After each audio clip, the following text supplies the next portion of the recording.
YouTube channel पे पहली बार मनोज कुमार प्रभाकर के साथ 38 मेडिसिन इन 20 मिनट्स यानी कि 38 औषधियाँ इलेक्ट्रो होम्योपैथी की मात्र 20 मिनट में। तो आइए देखते हैं 38 मेडिसिन इन 10। नमस्कार मित्रों, मैं मनोज कुमार प्रभाकर अपने इस यूट्यूब चैनल गुरु मैटिव आने पर आप सभी का हार्दिक स्वागत करता हूं। आपने जो हमारे पिछले वीडियो पर जो कमेंट्स और अपने लाइक्स दिए उन सभी के लिए आप सबका हार्दिक आभार प्रकट करता हूं। मित्रों, मैं आज आपको बताने जा रहा हूं इलेक्ट्रो होम्योपैथी की मटेरिया मेडिका। इस मटेरिया मेडिका में आपको मैं बताऊंगा S1 जो व्यक्ति साहब की पहली मेडिसिन थी और सबसे अंतिम औषधि APP। इस पूरी अर्थ मेडिसिन के बारे में जो कि 38 मेडिसिन है, जो कि 115 प्लांट से बनी हुई है, तो इस पर मैं आपको चर्चा करूंगा। अभी मैं आपको सारी की सारी 38 मेडिसिन इस पूरी वीडियो में बताऊंगा और फिर आगे इसके बाद आगे चल करके मैं आपको एक एक मेडिसिन विस्तार से बताऊंगा। तो पहले आते हैं हम लोग सबसे पहले S1 के ऊपर। मित्रों, इस S1 जो है वो एस ग्रुप की औषधि है और एस ग्रुप में कुल 8 मेडिसिन है। 8 मेडिसिन में S1, S2, S3, S5, S6, S10, S11 और S12 है। मित्रों, एस्क्रोफस वोसो का मतलब होता है नर्वस सिस्टम।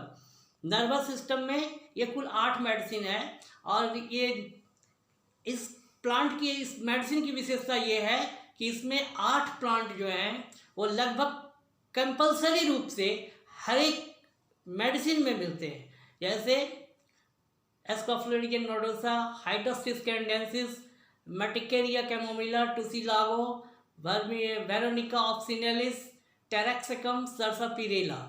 ये जो है ये आपको सभी मेडिसिन में बराबर रूप से मिलेंगे। लेकिन अब इसके आगे जो है इसकी पहचान कैसे अलग होती है, तो मित्रों इसके पहले मैं आपको एक और चीज़ बताता हूँ कि जैसे आप किचन में चाय बनाते हैं, तो चाय बनाने के लिए अगर मान लीजिए आपको मैंने पिछली वीडियो में बताया था कि अगर किसी व्यक्ति को चाय बनाने के लिए कह दी जाए तो वो कहता क्या है कि वो चाय पत्ती, चीनी, दूध सबको जो है बराबर बराबर मात्रा में ले लेता है और फिर जब उसका टेस्ट करता है उस टेस्ट में जब उसको कुछ अलग सा अनुभव होता है तो उसको फिर क्रम से टेस्टी बनाने के लिए उनके जो मात्राएं हैं उसमें वो ऊपर नीचे कर करके उसको अपने अनुसार बनाता है और फिर उसमें कुछ अलग अलग इंग्रेडिएंट डालता है। जैसे कि इलायची डाला गया तो वेगस नर्व पर प्रभाव पड़ेगा, अदरक डाली गई तो म्यूकस मेम्ब्रेन पर प्रभाव पड़ेगा, तेजपत्र डाली गई तो जो है आपके डाइजेस्टिव सिस्टम पर प्रभाव पड़ेगा। तो इसी तरह से मैटी साहब ने भी ये 8 प्लांट को कंपलसरी रूप से जो है सो अपने सभी औषधियों में प्रयोग किया है और जो उसने अलग से जो मेडिसिन मिलाए जिससे कि उसके गुण धर्म सर्वथा चेंज कर गए। और इन्हीं 8 औषधियों में से, इन्हीं 8 प्लांटों में से मेरा मतलब है किसी की मात्रा ऊपर कर दी, किसी की मात्रा कम कर दी, किसी की मात्रा बराबर रखी, जिससे कि इसके गुण धर्म 8 मेडिसिन में अलग अलग होते चले गए। तो अभी मैं आता हूँ आपको S1 पे। S1 पे जो है ये 8 प्लांट बराबर रूप से मिले हुए हैं और एक मेडिसिन आती है वो है नक्स भूमिका, जिसके कारण नक्स भूमिका का प्रभाव जो है सो हमारे वेगस नर्व पर है, जिसके कारण ये मेडिसिन टॉक्सिक एजेंट को जो है शरीर से बाहर निकाल देती है। अब आता हूँ मैं S2 पर। S2 में नेस्प्रोटियम सबसे ज़्यादा मात्रा में मिला हुआ है, इसके कारण इसमें नक्स भूमिका नहीं है। इसके कारण इसका प्रभाव साइनेप्टिक ट्रांसमिशन से होते हुए ये हमारे महिलाओं में मेमेलियन ग्लैंड और पुरुषों में ये यूरिनरी ट्रैक्ट पर बहुत गहरा प्रभाव डालती है। और साथ में इसकी जो निगेटिव औषधि है वह वेगस नर्व पर गैस्ट्रोइंटेस्टाइनल सिस्टम पर प्रभाव करती है कि जब पेट में जो है सो बहुत ज़्यादा तनाव हो जाता है, गैस आने लगता है, उस समय में जो है ये जब वोमिटिंग टेंडेंसी बनती है तो उस वोमिटिंग टेंडेंसी को भी ये ख़त्म कर देती है। अब आता हूँ मैं S3 पर। S3 जो है इसमें रेहम पॉल नाम की एक औषधि है जो कि अलग से मिली हुई है। इसके कारण ये जो मेडिसिन है ये म्यूकस मेम्ब्रेन और स्किन पर काम करती है।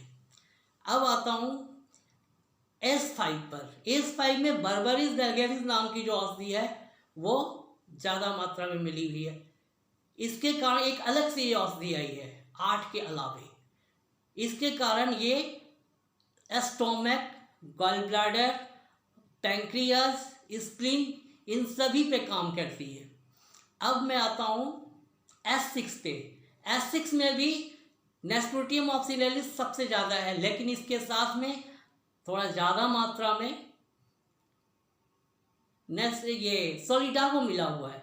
अब सोलिडागो के कारण इसका प्रभाव किडनी पर जो है सो बहुत ही गहरा है और किडनी के किसी भी अवस्थाओं को ये ठीक करने में पूर्णतः सक्षम है।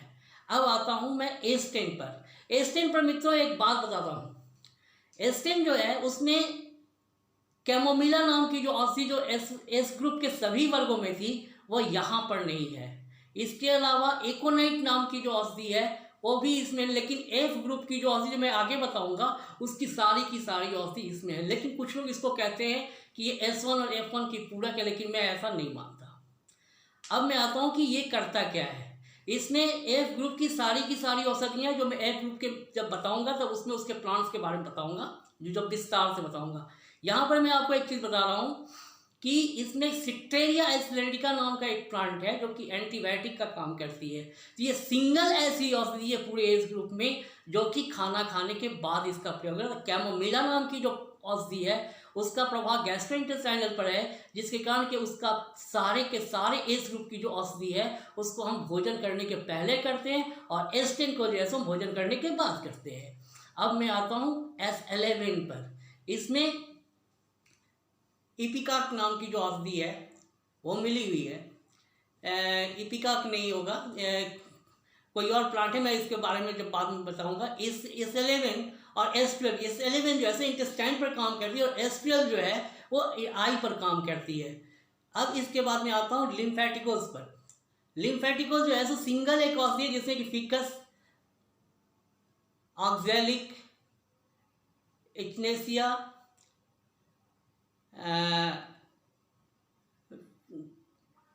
मैनियांथस टी जैसे कई प्लांट इसमें मिले हुए हैं, जिसके कारण ये लिम्फेटिक सिस्टम पर बहुत ही गहरा प्रभाव रखती है और कहीं भी अगर लिम्फ का अगर डिजॉर्डर हो वहाँ पे ये काम करती है।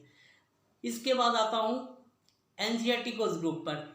एंजियाटिकोस का मतलब होता है ब्लड सर्कुलेटरी सिस्टम। तो जहाँ A1, इसमें भी 4 प्लांट जो है सो बहुत ही कॉमन है। एवेना सटाइवा, हाइड्रस्टिस कैनेडेंसिस, मालवा सल्वर्टिस और सैंगुनेरिया कैनेडेंसिस। ये 4 प्लांट A1, A2 और A3 तीनों पे हैं। लेकिन यहाँ पर जो एक अलग होता है वो है अर्निका मॉन्टाना जो इसमें मिला हुआ है। इसके कारण A1 में जो है 80% जैसे एवेना सटाइवा के रहने के कारण इसका प्रभाव हमारे शरीर के प्लेटलेट पर है। मित्रों A1 जो है इसका प्रभाव पूर्ण रूप से जो है हमारे प्लेटलेट पर है। वहीं A2 का प्रभाव एचिला मिलियोफोलियम के कारण WBC पर है और A3 का प्रभाव हमारे RBC पर है। इस तरह से ये काम करती है। अब आता हूँ एस्ट्रोफोसलोसो लैसेटिवो जो कि 2 प्लांट है, एलोए कैपियंसिस और जेंटियाना लुटिका, जो 66 और 33% पर है। ये पूर्ण रूप से हमारे लैक्सेटिव डाइजेस्टिव सिस्टम पर काम करती है। एक पूर्ण रूप से एक लैक्सेटिव औषधि मेडिसिन के रूप में ये काम करती है। अब आता हूँ F1 और F2 पर। मित्रों ये जहाँ लिक्विड सेल्स जहाँ पर हैं यानी कि ब्लड और लिम्फ, उसमें अगर कोई गड़बड़ी होती है तो वहाँ पर F1 काम करती है, और जहाँ पर सॉलिड सेल हैं जो पाउच टाइप के हैं, बैग टाइप के हैं, जहाँ पर कि डिजेनरेशन होने की क्षमता ज़्यादा होती है, वहाँ पर F2 काम करती है। मित्रों लेकिन अब यहाँ पर एक चीज़ मैं आपको बताऊँगा कि अगर लिक्विड सेल्स में अगर फ्लूइड में कहीं भी अगर सर्कुलेशन में अगर ब्लॉकेज हो जाए तो वहाँ पर F2 का प्रयोग करना चाहिए, और जहाँ पर सरल गलन यदि अगर शुरू हो जाए अगर पाउच पे तो वहाँ पर F1 का प्रयोग करना चाहिए। अगर ऐसा कोई प्रॉब्लम नहीं है तो आप F1 को लिक्विड सेल्स पे और F2 को सॉलिड सेल्स पे काम करें, सॉलिड सेल पे हम यूज़ कर सकते हैं। और फैबिफ्यूगस का मतलब होता है मित्रों सेल्स फाइबर होता है, इसलिए ये सेल्स फाइबर पे काम करती है। अब आता हूँ मित्रों कैंसरेसोस ग्रुप में। कैंसरेसोस ग्रुप में मित्रों कॉनियम मैकुलुटम, रस्टक्स, वेंसेटॉक्सिकम ऑक्सिनेलिस और पिम्पिनेला सेक्सिफेरेगा, ये 4 प्लांट ऐसे हैं जो बहुत ही कॉमन है, जो आपको C1 से लेकर के C17 तक दिखाई देंगे। अब यहाँ पर C1 जो है इसमें क्लोरोफाइलम है, जिसके कारण ये उन कोशिकाओं पे कार्य करती है जहाँ पर कि जंक्शन है, यानी कि जहाँ पर गांठें बनती है। तो ये गांठ को दोष को यहाँ से जो टॉक्सिक होता है जहाँ पर जंक्शन पर जाके फंस जाता है, तो ये एस ग्रुप के साथ में मिल करके उन टॉक्सिक को जो है सो निकालने में काम करती है। अब C2 जितने भी पॉकेट वाले जो ऑर्गन हैं, या चाहे गर्भाशय हो, गॉल ब्लैडर हो, या ओवरी हो, वहाँ पर जो है सो आप C2 का प्रयोग कर सकते हैं। C3 जो है सो म्यूकस मेम्ब्रेन और साथ में एलर्जी का काम करती है।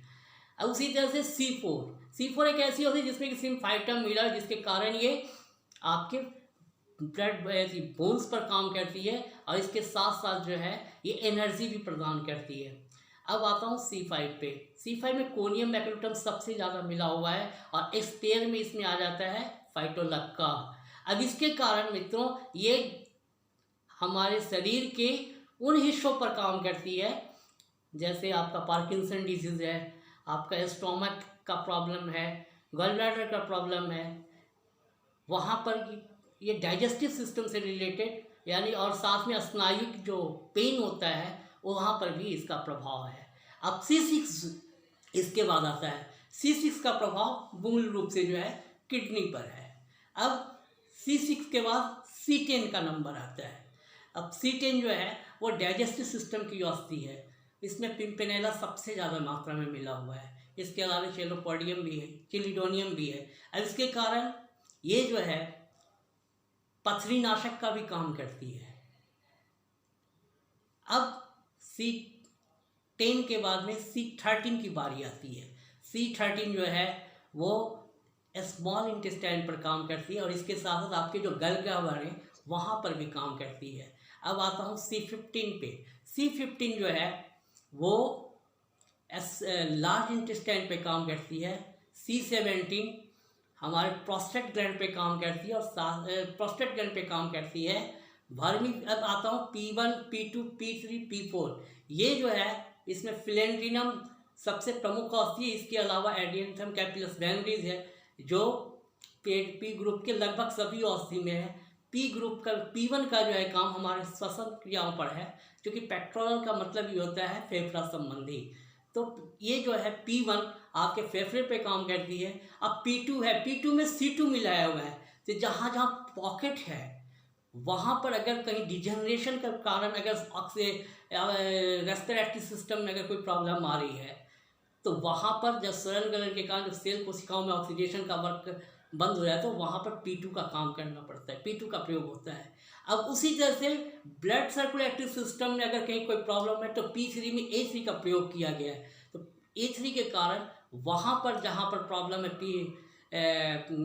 जो ब्लड सर्कुलेटरी सिस्टम में अगर कोई प्रॉब्लम है तो वहाँ पर P3 का प्रयोग किया गया है। तो P3 का प्रयोग करना चाहिए। अब P4 है, P4 में F1 का प्रयोग किया गया है। इसके कारण ये सेल फाइबर्स में जो लिक्विड सेल्स है उसके कारण अगर कहीं ज्वर वगैरह अगर हो रहा है, जिसके कारण टिश्यू से सेल टिश्यू जो आपके जो लिक्विड सेल्स की जो लिक्विड सेल्स है बहुत तेज़ी से टूट रहे हैं, तो वहाँ पर P4 का प्रयोग किया जाता है। तो इस प्रकार से ये P1, P2, P3, P4 है। अब मैं आता हूँ वर्मीफ्यूगोज नंबर 1 जो कि इंटेस्टाइन यानी कि स्मॉल इंटेस्टाइन पर काम करती है और वर्टू लार्ज इंटेस्टाइन पर करती है। और मित्रों ये P ग्रुप और भर ग्रुप ये दोनों ही कठोर एंटीबायोटिक है। इसके बाद चूँकि इसमें एलियम सिप्पा मिला हुआ है, सॉरी एलियम सटाइवा मिला हुआ है। अब इसके बाद मैं आता हूँ वेनवन एक सिंगल ऐसी औषधि है जो कि कैटलिस्ट का काम करती है, यानी कि कहीं भी अगर कोई ऐसा इन्फेक्शन हुआ हो जिसमें कि वेनरल ऑर्गन इन्वॉल्व हो तो कोई भी एंटीबायोटिक या कोई भी मेडिसिन देंगे तो वहाँ पर उसको ले जाने का भी ये काम करती है। और इसके साथ साथ रिप्रोडक्टिव ऑर्गन के जो भी ऑर्गन है रिप्रोडक्टिव ऑर्गन से रिलेटेड, चाहे वह यूट्रस हो, किडनी हो, ओवरी हो, या पुरुषों का जो है सो पेनिस के रिप्रोडक्टिव ऑर्गन का अगर कोई प्रॉब्लम हो वहाँ पर ये काम करती है। तो मित्रों ये थी हमारी ऑर्गेनिक मेडिसिन जो मैंने अभी आपको ये बताया। 32 मेडिसिन, 32 मेडिसिन। अब मैं आता हूँ 6 जो इसके फंक्शनल मेडिसिन है। मित्रों, मैंने आपको पिछली वीडियो में बताया था कि हमारा शरीर जैसे एलिमेंट सिलेंड्रिकल ट्यूब की तरह है, जिसमें ऐंठन हो सकता है, ब्लॉकेज हो सकता है, डायलिटेशन हो सकता है। वो मैं आप वीडियो का आपको मैं पहली वीडियो में आप देख लेंगे, जो मेरा पहला वीडियो है। तो मैं यहाँ पर आपको सीधे सीधे बता रहा हूँ कि डब्ल्यू जो ऐसे एस्पज़म पे काम करती है, वाइट इलेक्ट्रिसिटी, रेड इलेक्ट्रिसिटी जो है सो ब्लॉकेज पे काम करती है। कहीं भी ब्लॉकेज होगा उसको खोल देगा, स्वेलिंग हो गया उसको ख़त्म कर देगा, अगर कोई ऑर्गन सिंक कर गया हो उसको ख़त्म कर देगा। अब आता है येलो इलेक्ट्रिसिटी, यानी कि कहीं भी इन्फेक्शन हो शरीर में, वहाँ पर आप येलो इलेक्ट्रिसिटी का काम कर सकते हैं। अब आता है ग्रीन इलेक्ट्रिसिटी। ग्रीन इलेक्ट्रिसिटी जो है मित्रों, वो जहाँ कहीं भी सरल, गलन, कट, इंजरी, सिस्ट, कोई भी प्रॉब्लम हो, आप वहाँ पर इसका प्रयोग कर सकते हैं। अब इसके बाद आता है ब्लू इलेक्ट्रिसिटी। मित्रों, ये ब्लू इलेक्ट्रिसिटी जो है कहीं भी बॉडी में जलन हो, इंटरनल बर्निंग सेंसेशन हो, चाहे हाथ पैर का जो है सो बर्निंग हो, या फिर आपका क्या कहते हैं ब्लॉकेज हो रहा है, बर्निंग सेंसेशन, हैमरेज हो रहा हो, वहाँ पर ब्लू इलेक्ट्रिसिटी का प्रयोग करते हैं। इसके अलावा रेडिएशन या स्किन से संबंधित कोई भी प्रॉब्लम हो, वहाँ पर मित्रों एपीपी का प्रयोग करना चाहिए। इस प्रकार से मित्रों 38 मेडिसिन कंप्लीट होता है। अब मैं चलते चलते आप लोगों से ये भी कहना चाह रहा हूँ कि मित्रों, लॉकडाउन जो बढ़ाया गया है, मेरी सरकार से आग्रह है कि इस कोविड-19 के समय में अगर सारी चिकित्सा पद्धति जो आज के डेट में जो आधुनिक चिकित्सा पद्धति है वह काम नहीं कर पा रही, सक्षम नहीं हो पा रही है, तो हमारी सरकार हम इलेक्ट्रोपैथिक चिकित्सकों को भी मौका दे कि वह कोविड-19 में अपना सहयोग प्रदान कर सके। क्योंकि मित्रों, सनातन धर्म में इतिहास साक्षी है कि एक राक्षस जब उत्पन्न हुआ, उसके बाद क्रमशः कई राक्षस उत्पन्न हुए, तो उनके संहार के लिए भी एक से एक देवी देवता महापुरुष धरती पर अवतार लिए। मित्रों, सबसे पहले अगर आयुर्वेद आया तो उसमें जो विसंगतियाँ थी, उसमें जो कमियाँ थी, उसको दूर करने के लिए हिपोक्रेट आए, और हिपोक्रेट ने एलोपैथ मॉडर्न मेडिकल साइंस का आविष्कार किया, जिसे सैमुअल हेलमन ने एलोपैथी नाम दिया, और उन्हें खुद लक्षण से आधारित जो है सो होम्योपैथिक की दवा बनाई। और जब होम्योपैथिक में लक्षण के कारण कुछ दिक्कतें आई तो मैटी साहब आए, और मैटी साहब ने इलेक्ट्रोपैथी चिकित्सा का आविष्कार किया। तो मित्रों, मैं सरकार से इस वीडियो के माध्यम से भी आग्रह करना चाहता हूँ कि आदरणीय प्रधानमंत्री मोदी जी, हम इलेक्ट्रोपैथिक चिकित्सकों को भी एक बार मौका दें कि हम कोविड-19 में देश का मान बढ़ा सकें और इसकी चिकित्सा से हम लोगों को लाभान्वित कर सकें। तो मित्रों, आपको मेरा वीडियो कैसा लगा, आप हमें अपने लाइक और कमेंट ज़रूर देंगे। और मित्रों, अगर मेरा वीडियो अच्छा लगता है तो आप मेरे वीडियो को सब्सक्राइब कीजिए, ताकि मेरा पहला वीडियो जैसे मैं अपलोड करूं आपके पास बहुत तेज़ी से पहुंचे। तो मित्रों, आज के लिए बस इतना ही। जय हिंद, जय भारत, जय मैटी, नमस्कार।